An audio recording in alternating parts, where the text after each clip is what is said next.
Alors, pour commencer, dans ma classe, dans n'importe quel sujet, ce que sont les critères de succès sont toujours créés ensemble. On se parle d'un projet, on commence à vraiment y travailler dedans pour 1-2 semaines. Ensuite, on commence à se poser des questions. Si on veut faire le mieux absolu dans ce projet, qu'est-ce qu'on peut y mettre dedans? Alors, c'est avec l'aide des élèves qu'on formule les critères de succès. Comment est-ce qu'on peut faire absolument notre mieux? Je cherche dans leurs travaux la qualité des questions. Alors, c'est là que, avec les 4 personnages, c'est presque plus facile qu'avec un Q-chart de vraiment créer des questions de qualité parce que la question devient quelque chose de spontané pour l'enfant.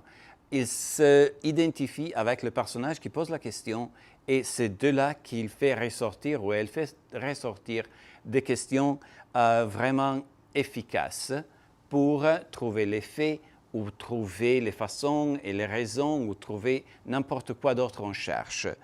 La profondeur de la réponse, c'est quelque chose que dans ma classe, on valorise.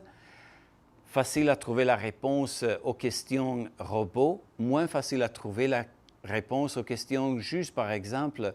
Alors, c'est là que la profondeur de la pensée de l'enfant devient, d'une façon, la mesure de leur succès. Et finalement, la logique de l'interprétation et de l'analyse. Est-ce qu'ils suivent un processus de raisonnement? On encourage la discussion en classe pour faire vraiment des comparaisons, si on veut, entre des opinions différentes.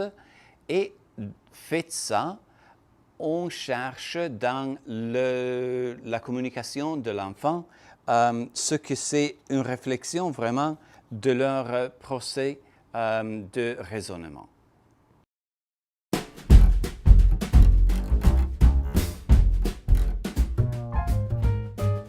OK, alors pour ce que c'est l'évaluation et les conclusions, on essaie d'arriver au point où l'enfant vraiment est arrivé à une place où ils peuvent développer une opinion personnelle basée sur ce qu'on a trouvé.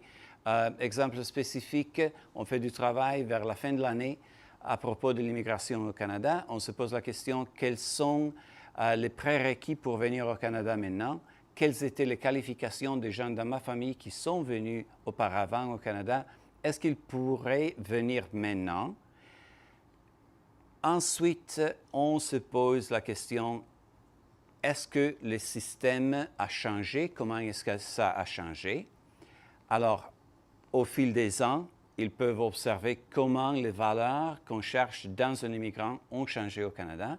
Et finalement, on lui donne la possibilité d'exprimer une opinion personnelle en posant la question, si vous étiez chargé de redessiner, réinventer la politique canadienne d'immigration, qu'est-ce que vous allez changer?